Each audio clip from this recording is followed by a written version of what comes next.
Ok, bonjour ou bonsoir, je ne sais pas l'heure à laquelle vous regarderez cette vidéo. C'est encore Olivier du net, en direct de Magic the Gathering Arena, Magic Assembly en français, j'espère que vous allez bien. Nous sommes le vendredi 5 septembre, il est 7h15 du matin. Je me réveille et j'ai envie de jouer à Magic, comme tous les jours. Magic c'est ma marotte, mon violon dingue. Donc on va jouer.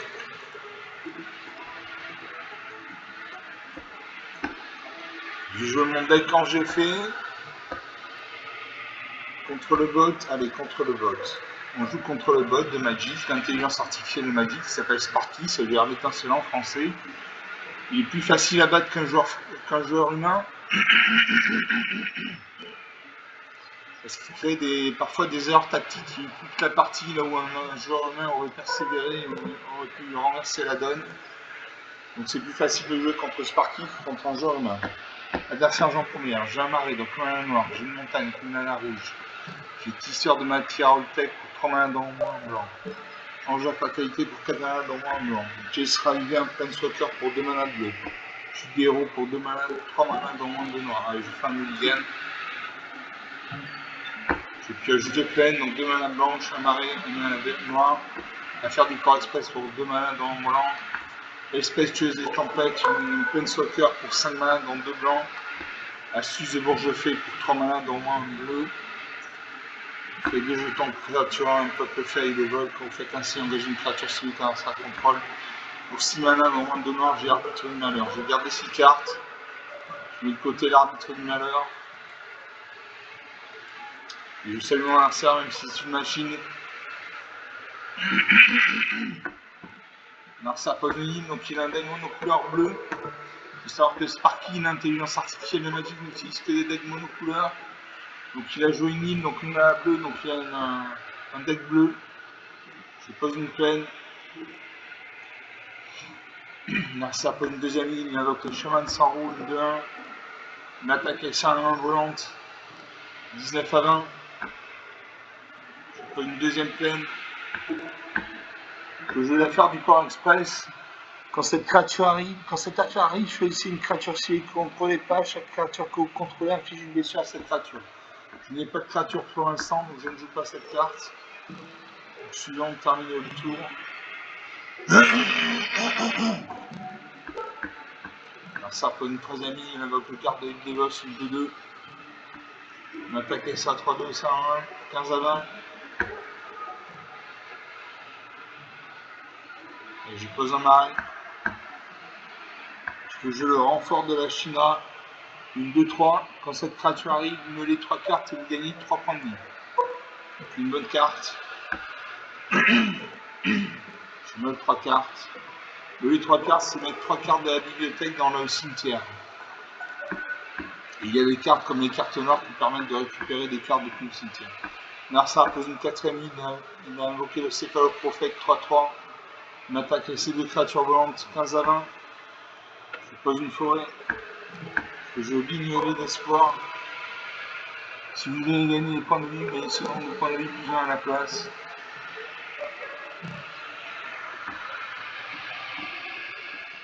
Je n'attaque pas une 1-2-3 parce qu'en face il y a une 3-3.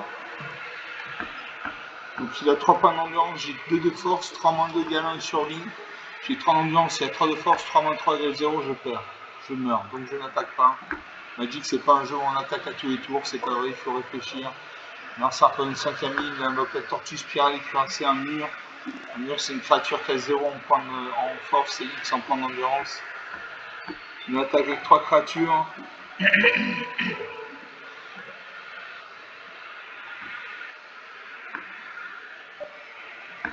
Je ne bloque pas. 9 à 20, 11 points d'écart.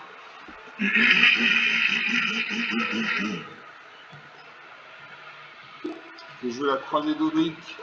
La force et l'endurance de la croisée d'Odric sont chacune égales au nombre de créatures contrôlées. Donc si je mets la croisée d'Odric sur le champ d'attaque, j'aurai 2 créatures, donc ce sera une 2-2. Et je joue ça.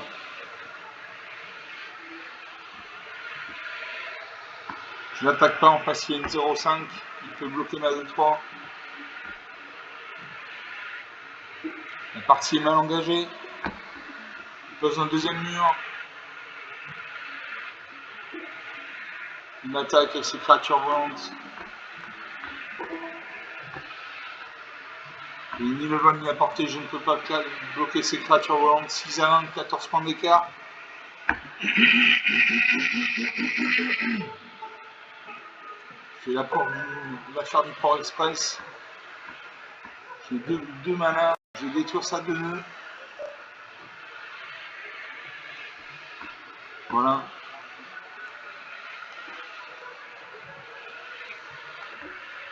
J'attaque avec mes deux créatures.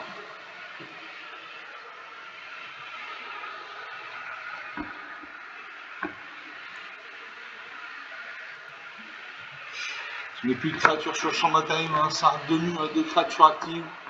Il m'attaque, il me fait 4 points de dégâts, 2 à 20, 18 points d'écart. Je respecte, tueuse des tempêtes.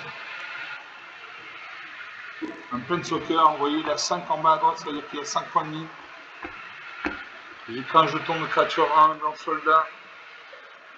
J'en crée 2. Narsa m'attaque. Je bloque ça 3-3 avec ma 1. Je prends un point de dégâts. 1 à 20, 19 points d'écart. Je ne peux pas jouer mes cartes. Si je peux jouer le Pioui d'un patient avec 3-3. Est-ce que je peux jouer une autre carte? Non. Suivant. Je n'attaque pas. Et là, je vais mourir. Je vais mourir parce qu'il a une 1 volante et je n'ai pas le vol ni la portée, donc je ne peux pas bloquer ça. Voilà, je meurs 0 à 20. 7 minutes de jeu depuis le début de cette vidéo, rien à dire. Il y a des deux murs. Une créature volante, ça suffit. Donc une partie jouée, une partie perdue.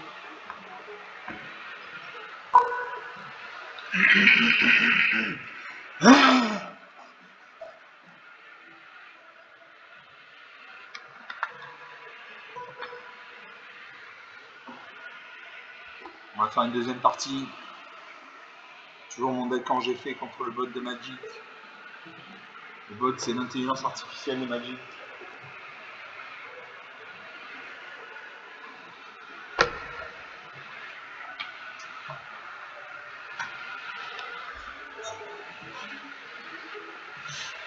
Je commence. Alors ce qui est bien, c'est que j'ai 4 terrains, donc j'ai de la mana.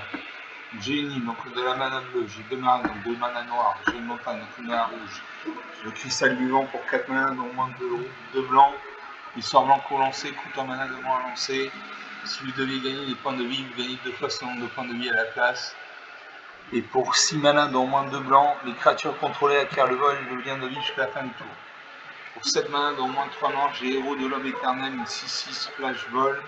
Vous ne pouvez pas perdre la partie, vos adversaires ne peuvent pas gagner la partie. Enfin, pour 4 mana, dont moins de 2 bleus, j'ai rite de duplication, crée un jeton qui est une copie d'une créature ciblée, ce sort est équipé, crée 5 de ces jetons à la place. Et je garde ces cartes. Je salue mon adversaire, même si c'est une machine. Et je vais jouer n'importe quoi, de toute façon, j'aurais pu jouer une île. L'adversaire pose une plaine, donc il a un deck monocouleur blanc. Je pose une île. L'adversaire pose une deuxième plaine, un opérateur passionné, une 2-2. A chaque fois que notre créature contrôle arrive, vous gagnez un point de vie. Je fais nourrir le chaudron, détruisez une créature ciblée avec une valeur de mana inférieure égale à 3. C'est ça, sa valeur est de 2. Si à votre tour, créez un jeton de nourriture. Donc je cible son nourriteur passionné, comme ça il ne gagne pas de points de vie quand les créatures arrivent sur le champ de bataille. Narsa pose une troisième plaine, il invoque classe de l'escrime, une double initiative 1-1, c'est-à-dire qu'il attaque 2 fois. Je sacrifie le jeton de nourriture, je gagne 3 points de vie. 23 à 20. À mon adversaire de jouer, il invoque la promesse de la chevalière, il booste ça à 1 à 3-3. Il invoque le chat d'outil enchanté, une 1 lien de vie. Donc à chaque fois qu'il va m'attaquer avec son chat, Il a infligé un point de dégâts, il a gagné un point de dégâts. Il m'a attaqué 2 fois avec sa 3-3. 17 à 20. Il fait zone forêt. Je peux jouer l'assaut total.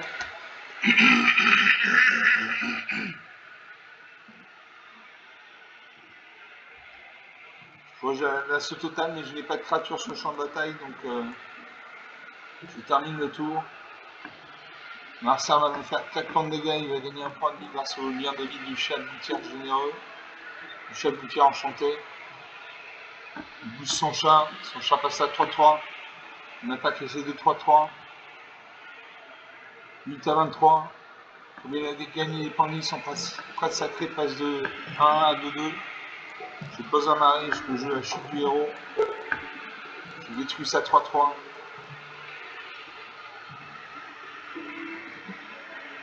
« 8 à 23. 15 points d'écart. Narsar fait la vision spirituelle, il gagne 4 points de vie. Comme il a gagné les points de vie, son prêtre sacré passe de 2 à 3 à 4-4 à 3-3. Et je meurs. Voilà, moins 27, une partie très rapide, 11 minutes de jeu. Il y a eu des bonnes cartes.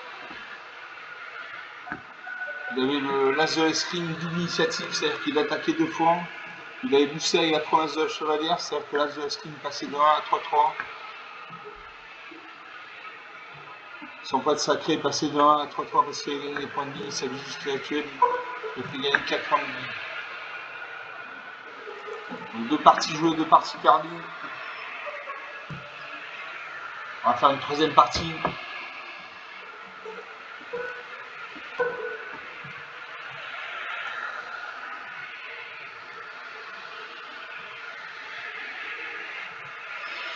Je joue contre Sparky, c'est Lightning Wave, onde de choc en anglais. L'adversaire joue en première, j'ai une île, donc une nana bleue, j'ai un marais, donc un nana noir, j'ai une montagne, donc une nana rouge, une forêt, donc une nana verte. J'ai la diligence raisonnable pour 3 nanas, dont au moins un blanc. Omni Aurora Ferry pour un mana noir. Il y a un vol quand cette créature arrive surveillée. Et pour 7 mana dans moins de rouge, j'ai Chambra Forge Flamme, Planeswalker qui a 6 points de vie. Vous voyez en bas à droite, il y a 6, ça veut dire qu'il y a 6 points de vie. Par exemple, il gagne 2 points de vie quand il ajoute 3 mana rouges. Exilez les 3 cartes dessus de la bibliothèque, choisissant une, vous pouvez jouer cette carte au tour-ci. Il gagne un point de vie quand il fait un jeton qui est une copie d'une créature ciblée que je contrôle. Ça fait qu'il a assez hérité au début des tables de fin, ça fait que les jetons. Allez, je garde ces cartes. Vous savez mon adversaire, même si c'est une machine. Je joue une montagne. Un sarpose 2 marées. On évoque le Vorecrovoy 2-1. J'invoque l'Oniroz Ferry. L'Oniro Voleuse Ferry. Il a un vol. Donc quand cette créature arrive surveillante, ça veut dire regardez la carte dessus de la bibliothèque, vous pouvez la mettre dans votre cimetière. Et pour 3 manas dans moins noir, exilez cette carte depuis votre cimetière, vous pêchez une carte, vous perdez un point de vie.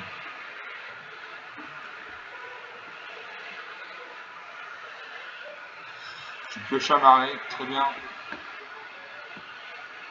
Un serpent de 3ème montagne, avec un zombie dévastateur de 2. Une attaque excès de 1. Je bloque avec ma 1. Les 2 créatures meurent.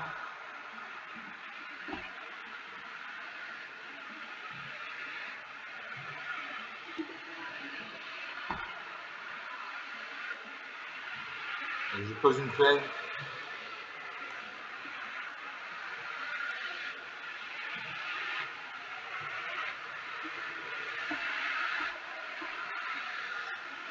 J'ai pioché une carte, j'ai perdu un point de vie, 19 à 20.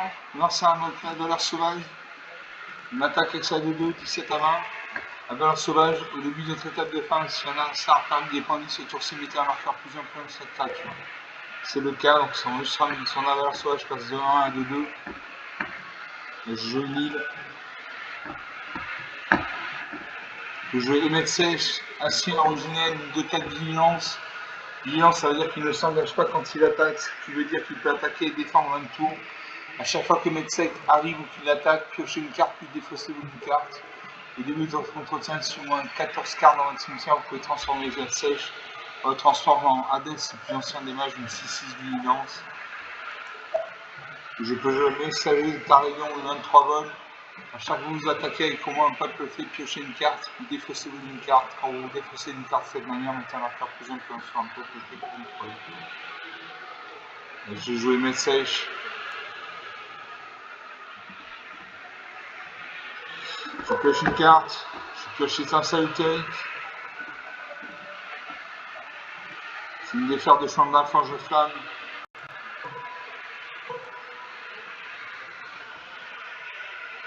Dans sa pas dans le 5ème marée, il invoque le Vaurien Courroie, une 2-1. Il va attaquer. Il invoque le Ratifoïdien, contact mortel à 1. Il m'attaque avec sa 2-2 volante. Je n'ai ni le bon ni à portée, je ne peux pas bloquer. Je prends 2 points de dégâts. 15 à 20. Comme j'ai perdu des points de ligne, son avare sauvage passe de 2-2 à 3-3. Et je joue une île. Je peux jouer l'étincelle éthérique.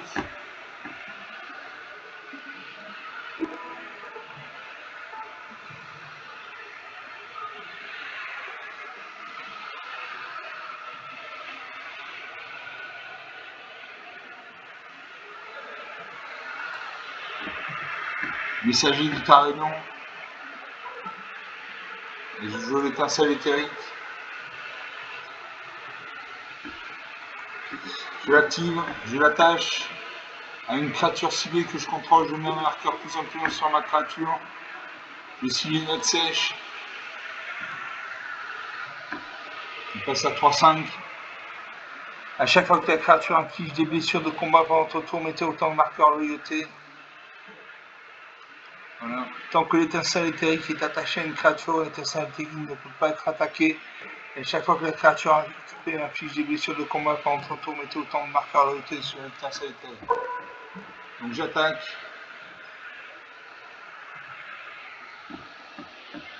Donc je n'attaque pas parce qu'en face il y a son Ratifoïdien contact mortel. Qui détruit ma créature. Alors c'est un vote Lusran Malaki. À chaque fois qu'une créature face à contrôle meurt, mettez un marqueur plus important sur cette créature.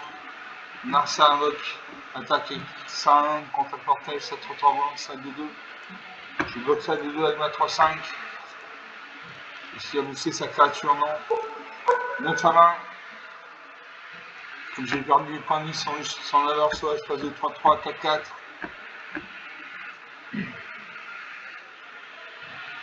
Je pose une forêt.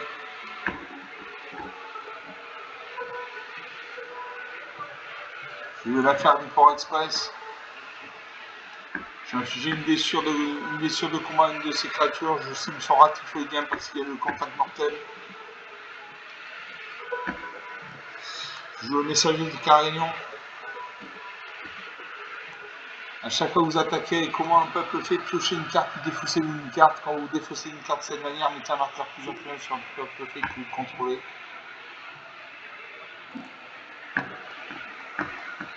J'attaque à ma 3-5. Est-ce qu'il bloque? Je vais piocher une carte, je vais me défausser d'une carte. Je me défausse d'un marais. Narsa bloque avec son Lusran de Malakir.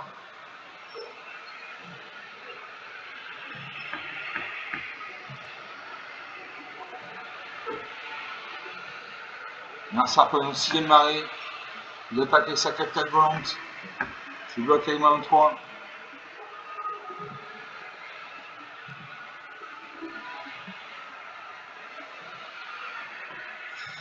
Je pose un marais.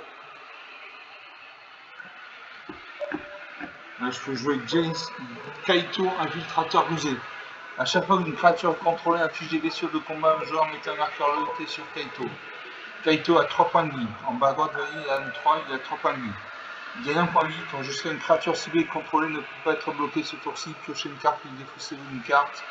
Il perd 2 points de vie quand on crée un jeton de créature 2-2 en bleu ninja. Il perd 9 points de vie quand vous gagnez un emblème avec à chaque fois qu'un joueur lance un sort, vous créez un jeton de créature blanche ninja. Alors est-ce que je joue ça?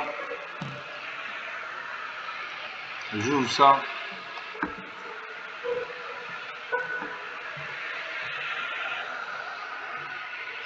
J'ai une Chiada Fontaine de l'Espoir, une 2-2 volante. J'active Kaito. Une créature civile ne peut pas être bloquée. Je cible à 3-5. Je pose un marais. Ah, il faut que je me défausser d'une carte. Donc je me défausse du marais.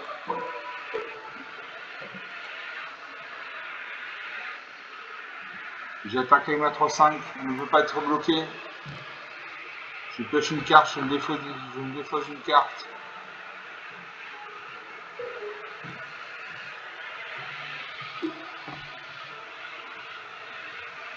Me défausser de la croisée de Drake. 9 à 17.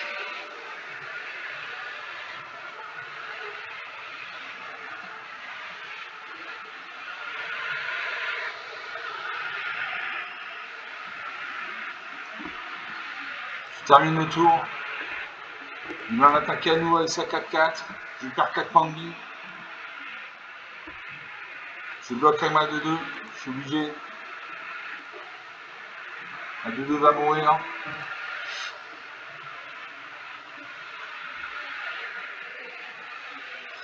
Je joue la guérilla volante. Une 2-2, vol. Quand cette créature meurt, chaque joueur meurt 2 cartes. Puis vous pouvez exiller cette carte. Quand vous faites ainsi, mettez une carte de créature de bataille ciblée depuis la cimetière au-dessus des bibliothèques. Je joue la vigilance raisonnable.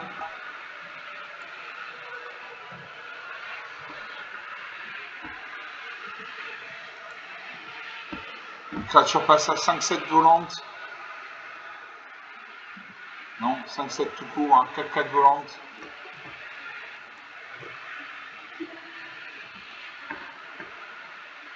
J'ai créé un jeton de créature d'un bleu ninja. Kaito passe à 3 points de vie. Suivant. J'attaque avec ma 5-7. Je pioche une carte, je me défausse d'une carte. S'il bloque, il ne bloque pas. 9 à 12.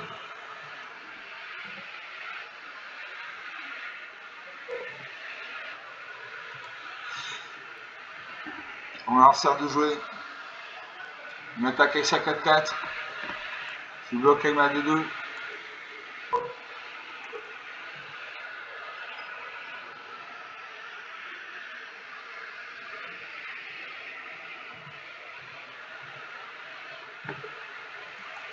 J'exile la carte. Je vais piocher une carte. Je vais jouer le message de Tarélion, une 1-3 vol. J'ai la Fontaine d'Espoir, une 2-2 vol. Enfant de Shinra. Ange à fatalité. Et je joue renfort de Shinra.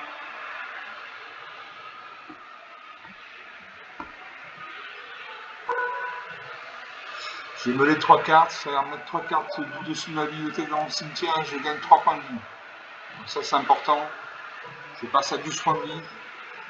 12 partout, la partie est relancée. J'ai 11 cartes dans mon cimetière. Je vais faire gagner un point de vie à Kaito rusé, Kaito infiltrateur rusé. Ma 5-7 devient imbloquable.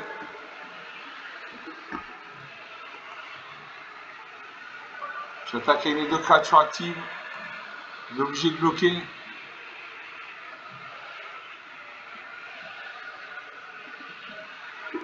Il ne bloque pas. 12 à 5.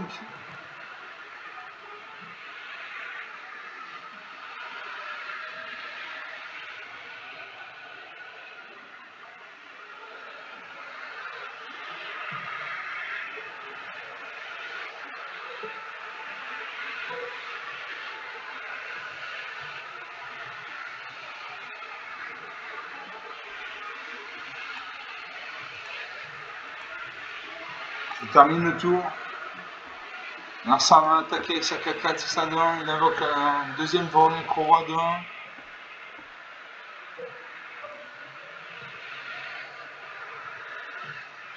Il attaque avec sa 4-4 et sa 2-1. Je bloque ça 2-1 avec ma 5-7.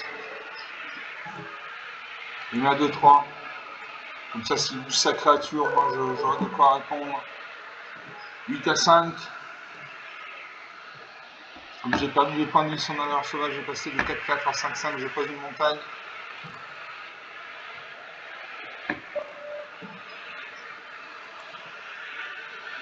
Je signe à 5-5, elle ne veut pas être bloquée ce tour-ci. Suivant. Et là j'attaque avec tout.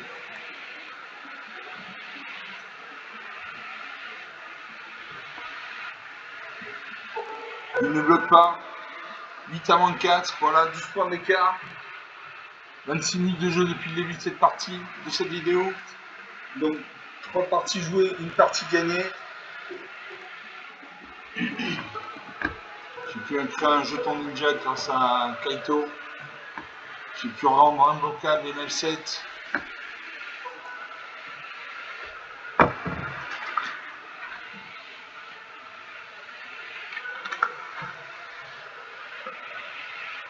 On va faire une 4e partie.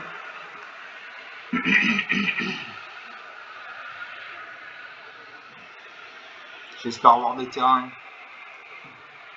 C'est important les terrains. Si vous n'avez pas de terrain, vous n'avez pas de mana. Si vous n'avez pas de mana, vous ne pouvez pas invoquer vos créatures. Donc il vous faut des terrains, il faut au moins 3 terrains dans une main.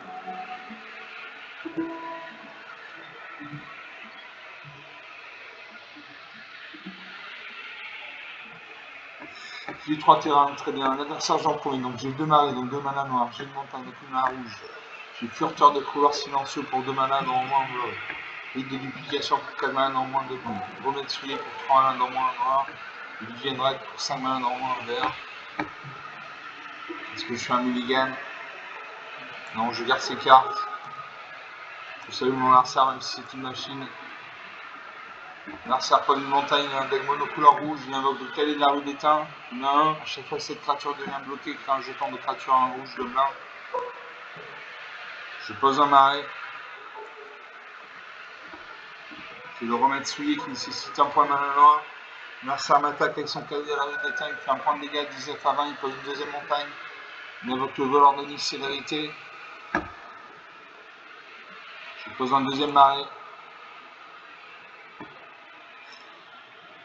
L'adversaire pose une troisième montagne, il invoque le mi-hauteur de Hurlant, 2-3. Il m'attaque avec ses 2 créatures actives, il fait 3 points de dégâts, 16 à 20. Je pose une montagne. Que je remette souillé. Si un adversaire devait gagner des points de vie, ce joueur perd autant de points de vie à la place. Donc pour l'instant, il ne gagne pas de points de vie, il n'y a pas de gain de vie. Donc je vais faire prédation, détruire une créature ciblée. Je détruis ça 2-3, c'est la plus forte de ces cartes. Un adversaire de jouer, il pose une 4e montagne, il a 4 points de mana. Il m'attaque avec ses 2 créatures actives, il fait 3 points de dégâts, 13 à 20. Je pose une montagne. Est-ce que je le retourne gobelin? Pour 3 points de mana, révélez une carte dessus de la bibliothèque jusqu'à ce que vous révéliez une carte de terrain. Cet artefact inflige à n'importe quelle cible un nombre de blessures égal au nombre de cartes de terrain révélées de cette manière. Si la carte de terrain révélée est une montagne, cet artefact inflige le double de ses blessures à la place. Mettez les cartes révélées au-dessous de votre bibliothèque dans l'ordre de votre choix. Et je joue ça.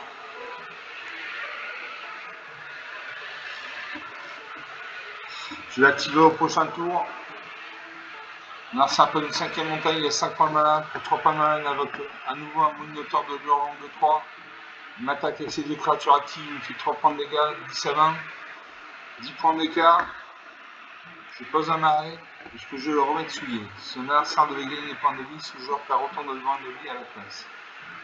Ah, j'aurais dû faire Rotefeu. Merde. Bon, tant pis. L'adversaire prend une 6e montagne, il invoque le Goblin chef de gang, une de 2. Il crée 2 jetons de gobelin. Il a 6 créatures sur le champ de bataille, il m'attaque avec 3 de ses créatures actives. Il fait 6 points de dégâts, 5 à 20, 15 points d'écart. Et là j'active le gobelin Rotefeu.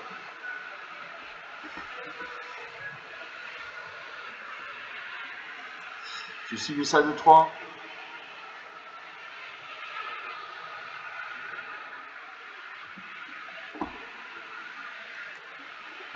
Un Sarm attaque. Il a une finie. Il attaque avec toutes ses créatures. Voilà, moins de 80, 24 points d'écart. 30 minutes de jeu depuis le début de cette vidéo. Donc 3 parties jouées, 2 parties perdues.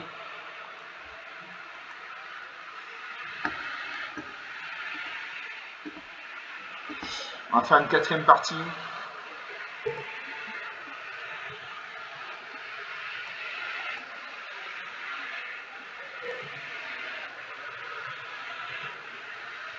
Quatrième ou 5e partie, je ne sais plus. Toujours contre Sparky. Toujours Lightning Wave. Adversaire Jean Poulet. J'ai une peine, un coup de mana blanche. J'ai 2 montagnes, 2 mana rouges. J'ai Jace Ravivé, un Planeswalker pour 2 mana bleus. J'ai Plaisantin Crocheteur de Serrure pour 2 mana d'envoi un bleu. Souffle Caustique pour 1 mana noir. Et tirer sur Shérif, donc 2 points de mana d'envoi un noir. Je vais faire une mulligan. Je pioche 4 terrains, une île, une montagne, 2 forêts. Farfadet de moqueuse pour 3 points de mana d'envoi en bleu. Une 2 en vol, les sorts d'éphémères de rituel que vous lancez coûtent un mana de moins à lancer. Attente de la tombe, braquer la bibliothèque d'Arsar ou exiger jusqu'à 3 cartes civiles, cimetière d'Arsar, vous gagnez 3 points de vie. Enfin, rayon de jugement pour 5 mana d'envoi en rouge. Le rayon du jugement affiche ciblé sur une créature ciblée, décide sur une créature affichée à cette créature. Je garde 6 cartes. Je mets de côté l'attente de la tombe. Je salue mon Arsar, même si c'est une machine. Mon Arsar pas une forêt, donc il a un deck monocouleur vert. Je pose une île. J'ai 5 terrains. Mon Arsar pas une deuxième forêt, il invoque le missile des cibles, une 1.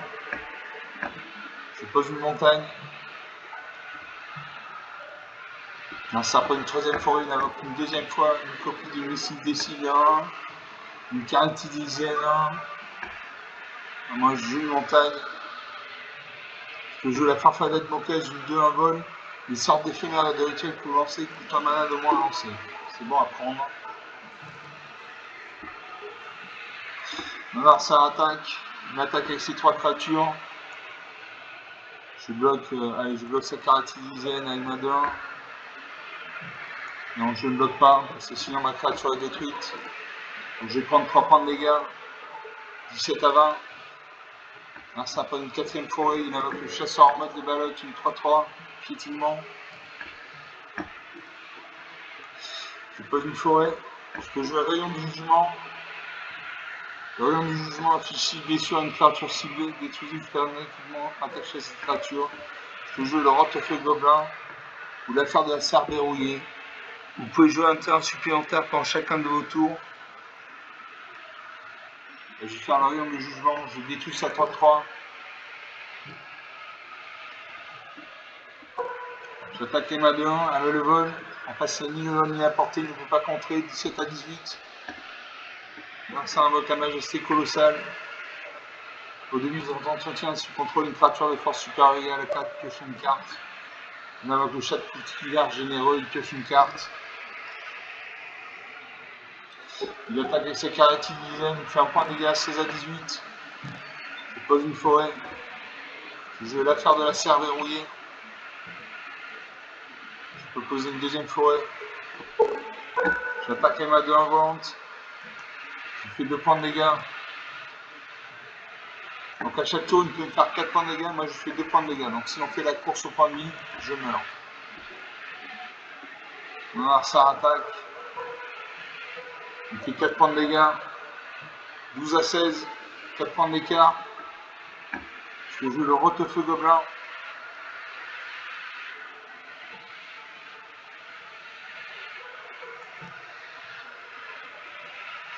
J'attaque avec ma 2 volante.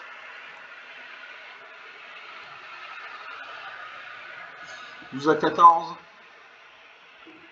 Alors c'est un mode de garde arboricole, 2-2. Il y a 6 créatures sur le champ de bataille. Une attaque avec 5 créatures. 7 à 14, 7 points d'écart. Je pose une plaine. Je joue le Rotefeu Gobelin. Je cible ça 2-2. Je détruis ça 2-2.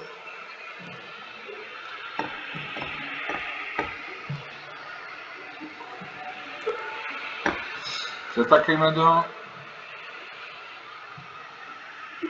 7 à 12.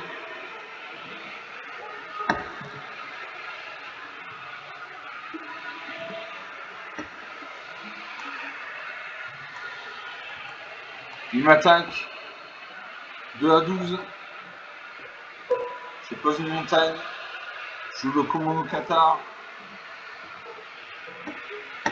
Je peux jouer le porteur de gloire. Je suis pas assez de mana.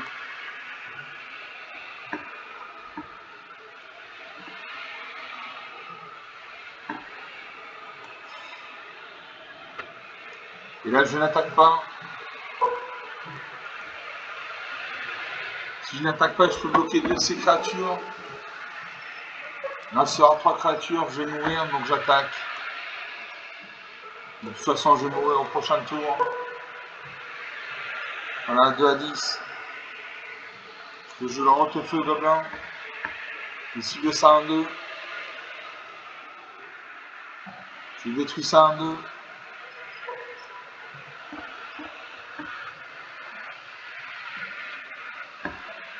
Je termine le tour. Et là, je vais mourir. Je ne peux bloquer qu'une de ces créatures. Il a 4 créatures, il peut me faire 4 points de dégâts. J'en bloque une, il me fait 3 points de dégâts, j'ai 2 points de vie. Donc je passe à moins de points de vie, je meurs.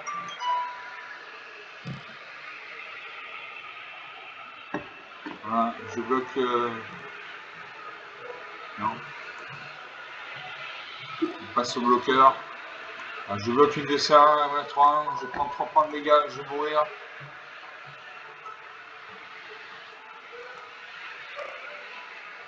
Voilà, moi à 10, 11 points d'écart. 37 minutes de jeu depuis le début de cette vidéo. Encore une partie perdue. Il y avait des petites cartes, mais ça suffit à me détruire. On va faire une 5e partie, une dernière partie.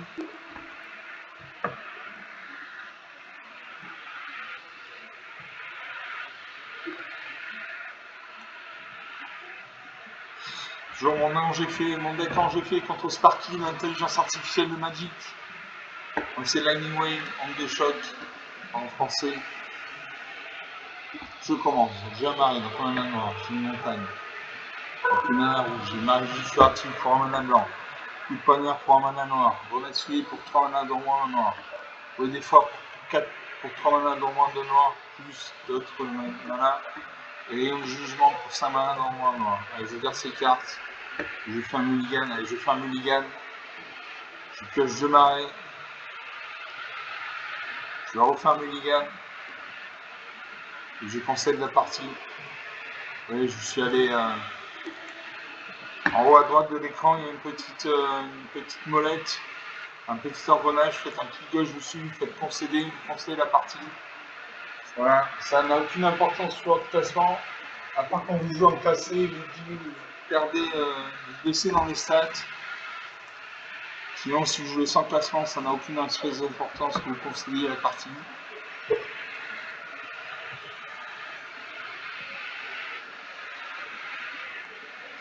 Donc 5e ou 6e partie, je ne sais plus.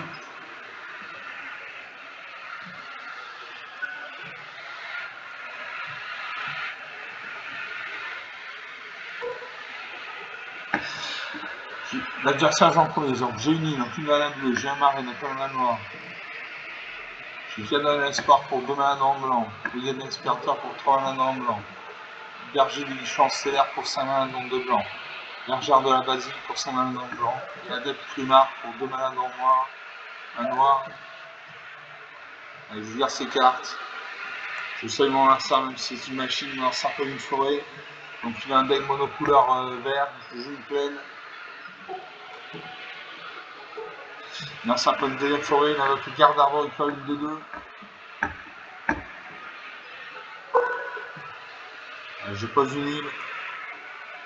Là, je peux jouer Giada Fontaine de l'Espoir, une 2-2 vote vigilance. Chaque autre ange que vous contrôlez arrive avec sur lui un marqueur +1/+1 supplémentaire pour chaque ange que vous contrôlez déjà. Marcia pas une troisième forêt, il a votre chat de buteur généreux, il pioche une carte. On attaque avec sa 2-2, je ne bloque pas. 18 à 20. Je pose une île. Je joue le brigadier inspirateur, une 2 vol. Quand cette créature arrive, vous gagnez un point de vue, piochez une carte. Mon brigadier inspirateur passe de 2-1 à 3-2 parce que grâce à Jada Fontaine de l'Espoir, j'ai pioché coulé de la tempête Jume-Gueule. J'attaque les mains de 2. 19 à 18. Merci à votre chasseur en mode balotte, une 3-3 piétinement. Une attaque avec sa 2-2. Je ne bloque pas.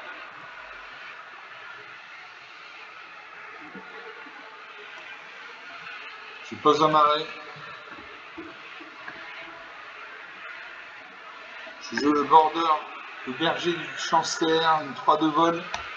Quand cette créature arrive, cherchez dans la bibliothèque une carte de peine de base ou une carte de créature avec une valeur de mana inférieure égale à 1. Révélez-la, mettez-la dans l'entrée puis mélangez.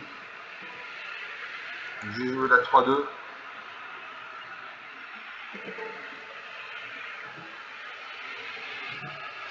J'espère piocher une plaine. Il me faut une plaine, il me faut une deuxième mana blanche pour activer la gardienne angélique et la bergère de la basilique. Je choisis une plaine.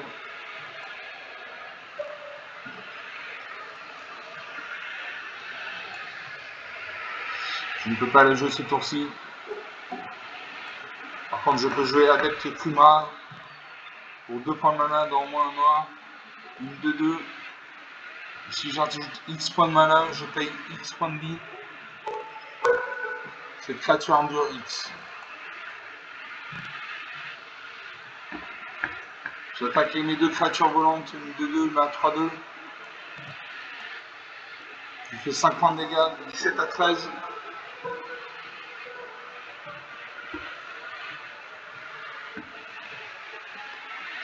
Merci à avoir un deuxième chasseur en mode de balotte, comme il en a déjà. Son premier chasseur de balotte passe de 3-3 à 5-5.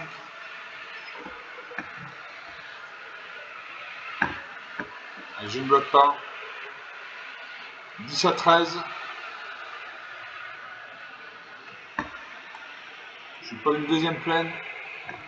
Là, je peux jouer la gardienne angélique, une 5-5. À chaque fois que une créature contrôlée attaque, elle acquiert un index ultime jusqu'à la fin du tour.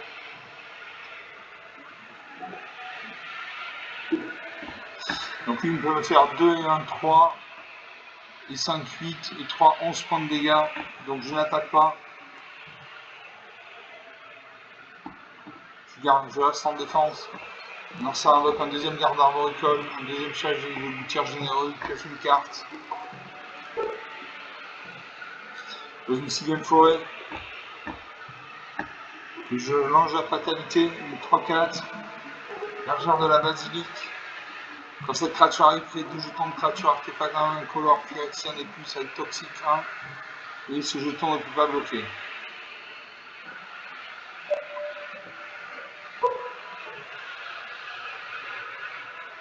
Je joue la garde de la tempête Jumegun. Il fait 5 points de dégâts à son chasseur en mode de balotte. Je ne peux pas le faire.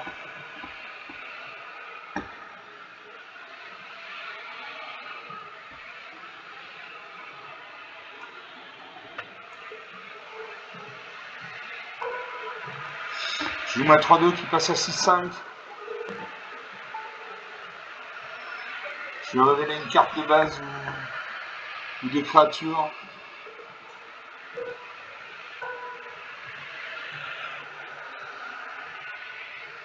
Et je joue Ferry. Je choisis Ferry, victime de la malédiction de sommeil, une 3-3 vol parade. Cette créature arrive engagée avec 3 marqueurs d'activation sur elle. Ça, c'est pas très intéressant. Et je joue l'omnivoreuse Ferry.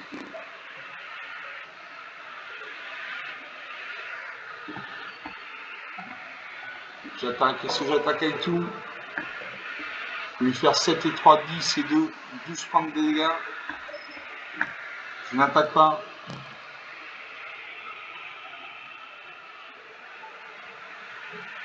Alors ça pose un nouveau terrain, il invoque la patrouille de voix sauvage, une piétinement 4-2, il va attaquer. Il attaque. Je bloque sa 5-5 quand même à 7-7. 7-3 MA6-5.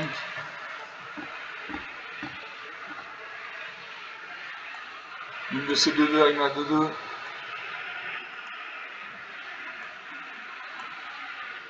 Je bloque avec toutes mes créatures. On va voir ce qui se passe. 9-13.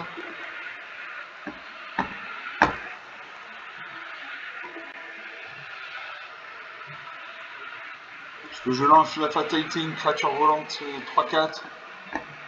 Là, si j'attaque, j'y fais 6 et 7, 13 et 2, 15 points de dégâts.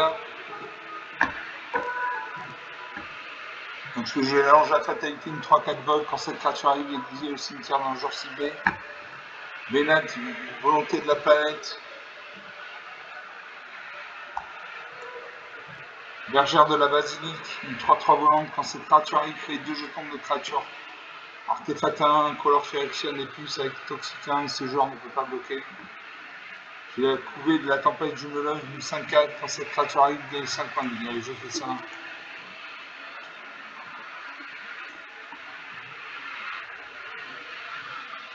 Je viens de 5-15 je passe à 14, 14-13. Et là, je le finis. J'attaque avec tout. Une créature devient indestructible. Voilà, 14-0. Enfin, une deuxième victoire. 47 minutes de jeu depuis le début de cette vidéo. Donc, j'ai eu de la mana, j'ai eu des cartes au bon moment. Donc, on va rester là. Sur 5 parties, j'en ai gagné 2. Bon, c'est déjà ça. J'espère que vous aurez aimé ces parties. Vous pouvez lâcher des pouces bleus, des j'aime, des likes, des commentaires. Vous pouvez parler de la chaîne à votre entourage si vous pensez que ça peut intéresser quelqu'un. Je vous remercie d'avoir regardé cette vidéo. Je vous salue, je vous dis à bientôt. Ciao.